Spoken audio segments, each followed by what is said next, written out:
बांग्लादेश के खिलाफ रूस और ऑस्ट्रेलिया ने एक बहुत बड़ा एक्शन लिया है। यह एक्शन ऐसे समय पर लिया गया है जब बांग्लादेश की अर्थव्यवस्था तेजी से नीचे गिर रही है। रूस ने तो कंगाल हो रहे बांग्लादेश के हाथ काट दिए, तो वहीं ऑस्ट्रेलिया ने बांग्लादेश की टांगे तोड़ दी हैं। पूरा मामला क्या है वह आपको वीडियो में बताते हैं। शुरुआत रूस और एक छोटे से उदाहरण से करते हैं। मान लीजिए कि आपने अपने दोस्त को कुछ पैसा उधार दिया, उस पैसे से दोस्त का काम भी निकल गया, लेकिन जिस दिन आपके दोस्त की नौकरी गई आपने उसी दिन पैसा वापस मांगना शुरू कर दिया। अब रूस और बांग्लादेश के बीच ठीक यही हुआ है। रूस ने बांग्लादेश को दिए गए अरबों रुपए के लोन पर तुरंत इंटरेस्ट चुकाने के लिए कहा है। यह इंटरेस्ट छोटा मोटा नहीं है बल्कि $630 मिलियन का है। जब तक शेख हसीना सरकार में थी तो रूस भी चुप था, लेकिन जैसे ही बांग्लादेश में अमेरिका के प्यादे मोहम्मद यूनुस की सरकार बनाई गई, रूस ने भी अपना पैसा वापस मांगना शुरू कर दिया। जानकारी के लिए बता दें कि बांग्लादेश को रूस ने यह लोन देश का पहला न्यूक्लियर पावर प्लांट बनाने के लिए दिया था। रूस ने 2015 में बांग्लादेश को $11 billion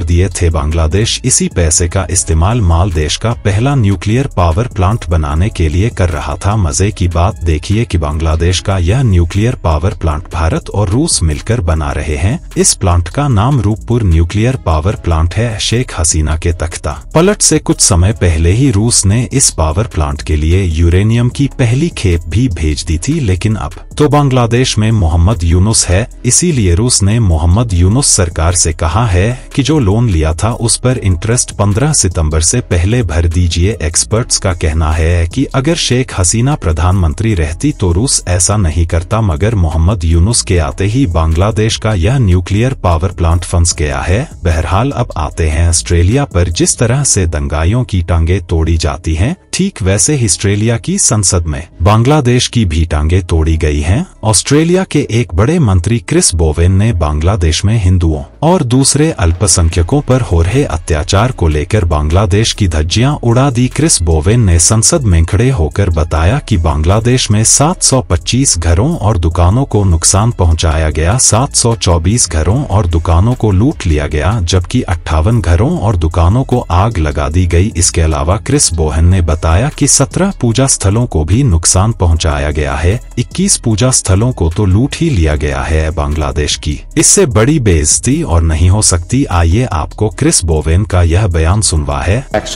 Religious and ethnic minorities in Bangladesh, Hindus, Christians and others. 725 homes and businesses damaged, 724 homes and businesses looted, 58 homes and businesses set on fire, 17 places of worship damaged, 21 places of